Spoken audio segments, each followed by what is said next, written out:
Hi, my name is Susan Mwangi, and this is the Urban Farming Show. This is where we get to learn on how we can do our own farming within the limited spaces that we have in the urban centers. And today we are in Karen with an urban farmer by name Harriet, who will be telling us more about herself and how she got into urban farming. Harriet, Thank you very much. thank you so much for having us today. Yeah, so let's get to know who Harriet is. Okay, so my name is Harriet Koyson. I'm a wife, a mother. Okay. Okay, I'm a wife and a mother. And we've been in this home of ours for the past 8 years. It's half an acre. And one of the things we were very keen on, even as we were moving from the city center to outside the city, was to be very sustainable in terms of food production. Because my husband also comes from a farming background. He's not a farmer, but he grew up in a farming community. So he was always very keen on how can we produce our own food. And it does make a difference. You know, when you produce your own food, there's something about maybe the love you have, it enters the food. And, you know, when you eat it, there's a lot of pride, you know. Naweza kupika sukuma yangu, naweza kupika hii ni maziwa yetu ama ni kuku yetu or eggs. One of the other things I really like about urban farming is it keeps my kids very busy. You know, sometimes these children, especially the ones in town, they can tend to be very laid back. You know, if you give them a bit of space, they're running to the TV, to the PlayStations. But they all have their duties now in the house. One knows they have to feed the chicken. At this time, they have to go and pick the eggs. You also saw we have dogs. The dogs have to be fed. Their kennels have to be cleaned. So it really is a good way to also rally the family around things. So can you say that COVID has contributed to this? Yes, actually COVID contributed to this in the sense that it gave us time also to be home more often. So when you're at home more often, then you see more opportunities, yeah? Like the chicken house we had there, you know, we expanded it. My children actually, they built it themselves, eh? We just went online, we looked for a nice house for a chicken design. They built it because also they were very idle, they had nothing to do. Also, when you think about sometimes, you know, the fact there's restricted movement, you might not be able to go to the supermarket when you like. But you know, you just walk down to the garden, you pick your eggs, you pick your skumas. It's also very, very nice. So COVID has helped us appreciate it more and helped us see what more things we can do with the space that we have. So what are the types of farming that you have, and what informed that decision? Okay. Like you have the apiaries, we can see you have the dogs, you have the multi-story garden. Yes. What is that you thought about to have the combination? So as I said, when we're looking for sustainability, one of the things we thought about is what are the foods we eat frequently, and we are always going to the supermarket to buy. Yeah, and every time you go to the supermarket, the price has gone up a little bit, So that was a big contributing factor. Can we then have foods that we like and we eat more frequently? So the basics are the green vegetables, the traditional mbogas, managu, the spinach, the spinach, the sukuma wiki.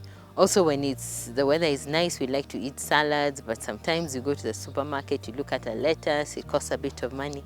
And yet, if you grow it, they grow very well and very quickly. So that was one of the informing decisions. What do we eat and eat frequently? As you can see behind me, we also have sweet bananas. My children love sweet bananas, yeah? So when I had a chance to go to Kisii, I got a seedling and I planted, and they've been doing very well. And sometimes you can harvest the banana, as soon as it ripens, they finish the whole bunch, you know. So there's that economic aspect also, yeah? Can I get things cheaper? Also, a lot to do with now looking for more organic ways of farming, yeah? We know there's sometimes a lot of pesticides are used in food production, but here we don't use any pesticides. We use our natural manure from the chicken, for example.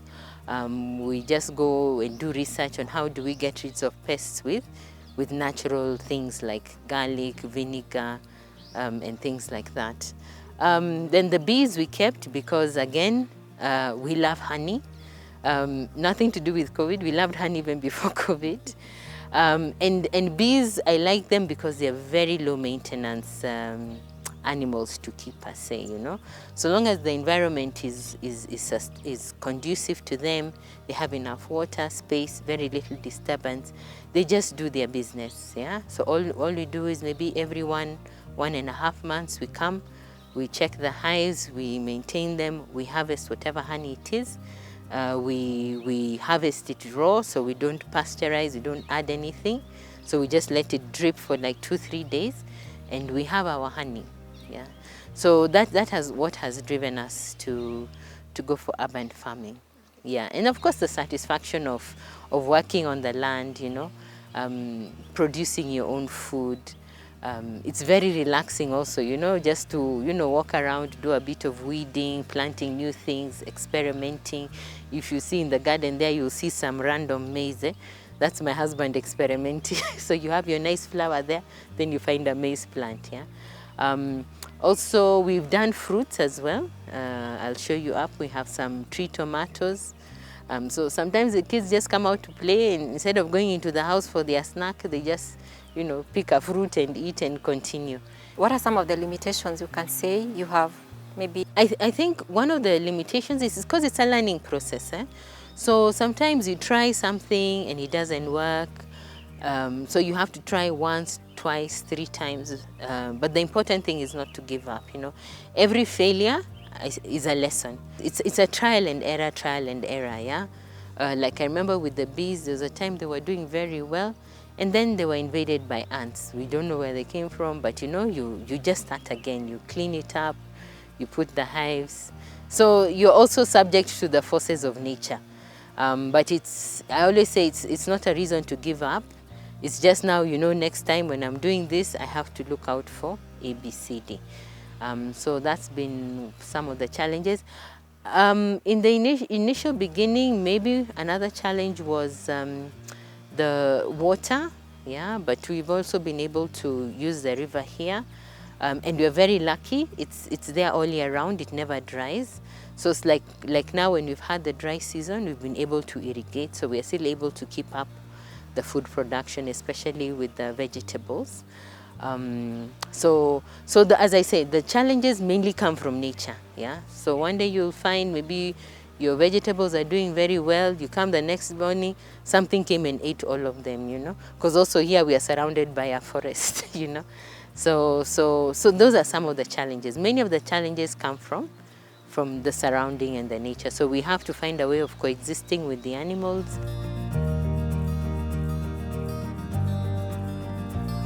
So food safety is a big concern to consumers, and you said that at least you're able to know what it is that is being eaten in your own house. Yeah. Do you think organic farming is sustainable? I think it is, and if you think about even our traditional farming practices, they were very organic. If you go up country, maybe to your grandmother's place, and you know, you ask them, how did we used to grow this or the other? And you'll also realize they didn't grow everything all the time. They knew this was the season for potatoes, this was the season for this and the other, and they had the patience. I think a lot of the issues of food safety comes because of, you know, maybe this thing of commercializing farming. So you want things to grow faster, more, yeah? And therefore you put things in the food to grow them, make them grow faster or to produce more. But if we are patient enough and we respect the seasons, if we know in season ya maize, so we eat maize. Then this is season for potatoes, we eat potatoes. But if you want potatoes here all year round and it's not potato season, then you see we're now forced to start introducing things that maybe would not exist in nature. Yeah, so I would say for maybe personal consumption, if people have an opportunity, they should take it. And space, as you can see, is not a problem.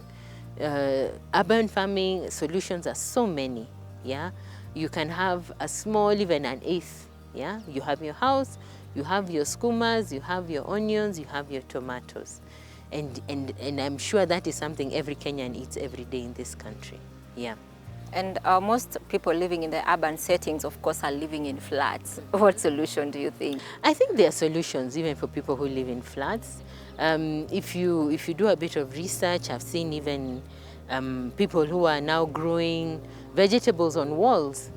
Yeah, you put nice pouches. You just look for a long wall, and you put each plant in their own pouch, and you're able to get your vegetables. You have the sacks nowadays where you can grow the vegetables out of the side of the sack and the top of the sack, and I also think I also see some of the urban farming solutions I've seen from other countries is even if you live in a group of flats or in an area where there are many flats, they have what they call communal farms.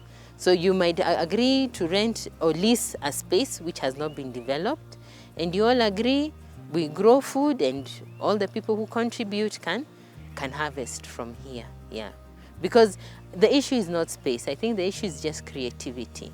I also read a story on how now there's urban beekeeping. Yeah, they're using roofs of buildings, maybe abandoned buildings or old buildings, and they're able to keep bees in the building right on the roof. So it's just, as human beings, I think we can be very creative. We are not limited by our surroundings. And if we really look for solutions towards our food safety, our food security, we can find it. If you had asked me 7 years ago, would I be eating my own burgers, I probably would have told you no. I'll just go to the supermarket or the mama mboga and buy them. But it is possible. So now you'll be taking us around, yes, just so that we see what it is that you've planted. Yeah. And I think just to emphasize, one of the things that Harriet has said is there is that comfort of knowing what it is that you're eating. You can grow your food in an organic way, and especially now when food safety is such a big concern, and also keeping the kids busy for those with kids and giving them something more productive to do with their time.